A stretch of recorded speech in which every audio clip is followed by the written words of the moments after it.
दोस्तों, किसी ने बहुत सुंदर कहा है, इंसान का सबसे बड़ा दुश्मन उसका अज्ञान होता है और सबसे बड़ा हथियार उसका ज्ञान।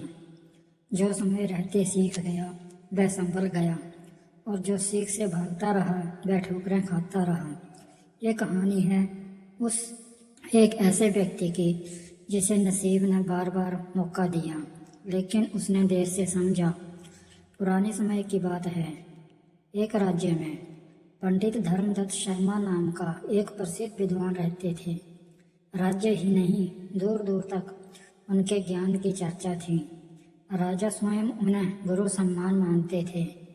पंडित धर्मदत्त के परिवार में उनकी पत्नी और एक पुत्र था, माधव।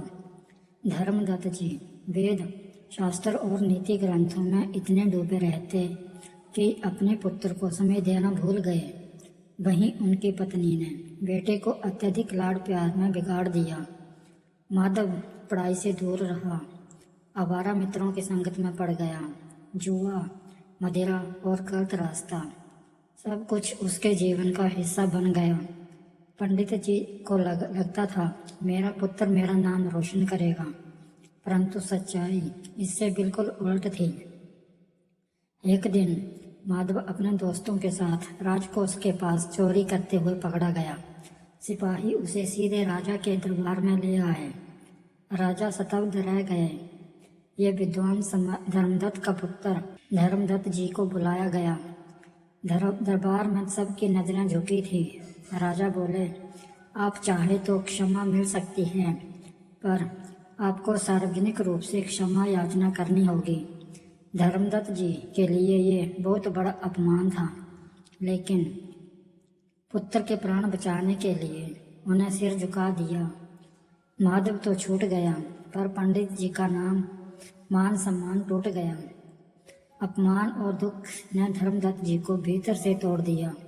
कुछ ही समय में वे बीमार पड़ गए।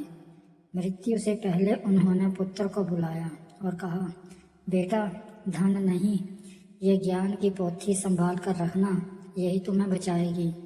माधव ने मन में ही मन सोचा, मुझे किताब नहीं, पैसा चाहिए। और कुछ समय बाद पंडित धर्मदत्त का देहांत हो गया। पिता के जाने के बाद माधव की दुनिया उजड़ गई। माँ भी बीमार और भूख से चल बसी। अब ना घर था ना सहारा। माधव दर दर भटकने लगा। जहाँ जाता लोग कहते, ये वीर भाई चोर है। भूख ने उसे फिर चोरी की ओर धकेला। एक बार फिर पकड़ा गया। इस बार राजा ने कहा, अब कोई क्षमा नहीं, राज्य छोड़ दो। राज्य छोड़ते समय माधव के पास बस वही पोथी थी। एक जंगल में बैठकर उसने पहली बार सच्चे मन से उसे खोने की कोशिश की। वहीं एक साधु मिले।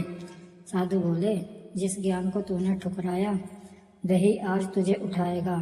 साधु ने उसे पढ़ना सिखाया। धीरे धीरे माधव ने विद्या ग्रहण की। वर्षों बाद वही माधव एक ज्ञानी शिक्षक बना। उसने निर्धन बच्चों के लिए पाठशाला खोली।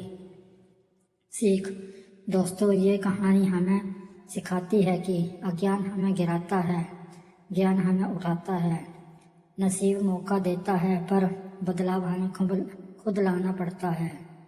जो समय रहते सीख ले वही जीवन में आगे बढ़ता है।